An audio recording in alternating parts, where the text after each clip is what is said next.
Welcome to Hairy Steve's workshop.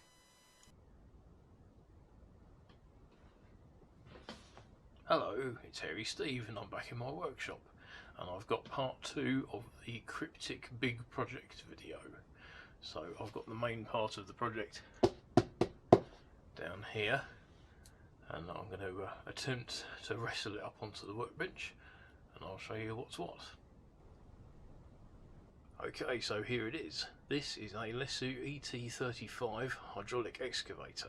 This is one of the zero clearance ones, which has a very short counterweight on the back, so you've got this massive counterweight swinging out and clobbering everything that's behind the machine.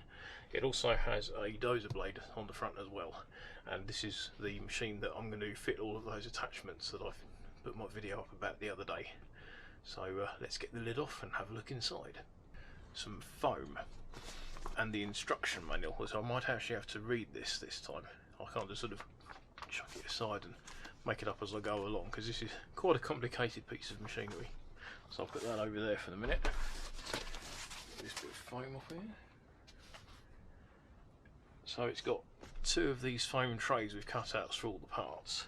So I think what I'm going to do is I'm going to take both pieces of foam out of the box and go through one at a time and show you what's in each layer of foam. So we'll do that in a sec.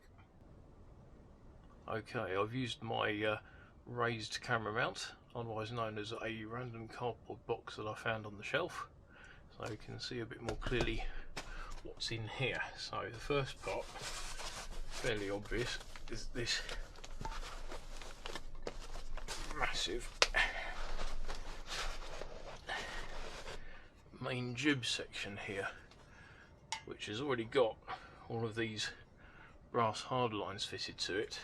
They're just sort of propped in place by the look. I don't think there's actually any screws holding them on at the minute. So you can see the seam line down the middle, so it's made in 2 pieces and screwed together. So that's the second stage of the jib. I think they same deal with this one. They've made it in 2 halves and screwed it together. Those are the road rollers for the tracks. And the idlers themselves, they weigh quite a lot actually, they're pretty hefty. And bits of sprocket, so that's the main ring gear for the sprocket, and then that's the cover. There you go, that's one of the main track drive frame assemblies. So all the road wheels go along here, the 2 idlers, well 3 idlers actually, go there, there and there. The return rollers go there. The idlers there sit in there with a massive great big spring behind them, so it pushes it out.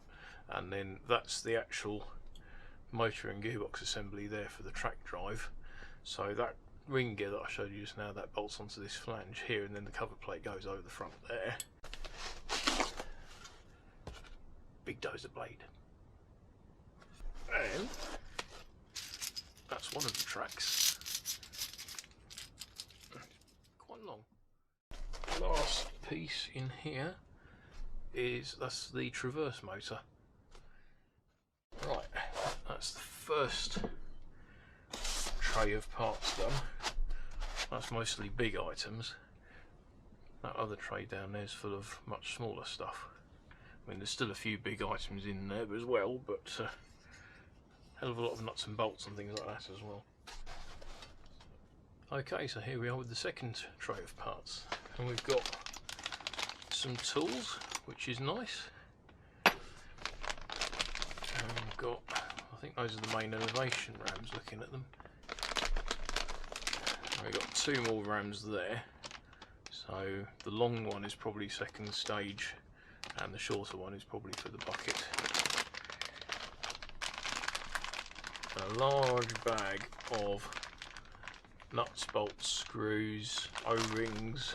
This is mostly smaller fittings. Oh, that's heavy. That's probably made of brass. This is the main kind of turntable assembly. This lump, it's stolen this off a tank or something. That's the main superstructure floor, and that is the rear counterweight. These are mostly superstructure parts. those are the two sides of the actual cab itself. So you can see the sides of the cab.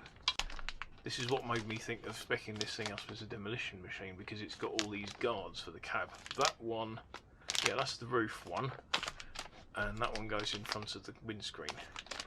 Those are the track tensioner springs. That's a chunk. What the heck is it? That's made out of like 6mm thick steel or something. I mean, yeah, it needs to be substantial, but come on. That is the main mount for the entire jib assembly onto the chassis. But it's nice that it's over-engineered. I like overkill. It's my second favourite type of kill. I'll come back to that. That's big and oily. Those are the two rams that operate the dozer blade. Oh, there you go. How's that for a bucket? A Hobbywing 10BL120 for the main pump motor. That's nice. And some handrails. There we go. 3 of these brushed motor speed controllers, so 2 for the tracks, 1 for the traverse. Hydraulic fittings, a couple of GPS modules. Don't work obviously, but they have little LEDs inside which flash, and you can't see unless you get down on your hands and knees and look up at the bottom of them. And beacon, a lighting controller, and the windows for the cab. That is the mount for the bulldozer blade that goes on the front. There's something in it. Aha! That is the mounting plate that holds the bulldozer blade frame and rams in place on the lower chassis. It's a really bloody awkward shape, this. Anyway, that is the main hydraulic power pack. It comes all pre-assembled and full of oil. Right, so that's the oil tank there. That, I believe, is the filler cap. Underneath there you got 7 valve blocks with servos. So there's the oil cooler there, and that's the pump there. Motor at the back there, that roofing great big thing there, and the cooling fan for it. Covered in oil now, but then, yeah, you play with hydraulic machines, you're going to get oily. Can't really complain about it.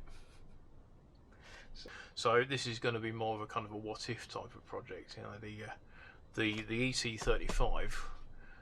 Most of Lesu's diggers are based on models of actual things like the Kobelco, the Cat 374, the Komatsu 360, that kind of thing. They're all models of real diggers, whereas this one is a bit of a what-if, or a made-up digger. That's what they've called it, an RA35 or whatever. I don't know how you pronounce that, but whatever however you pronounce it. So they've basically invented this digger out of thin air. Somebody's just come up with an idea and gone, yeah, that'll do. Whereas I like to have models of actual real things which did exist, and this kind of appeals to me because I can do it up as a what-if Ruston model, as if they carried on making diggers up into the modern era.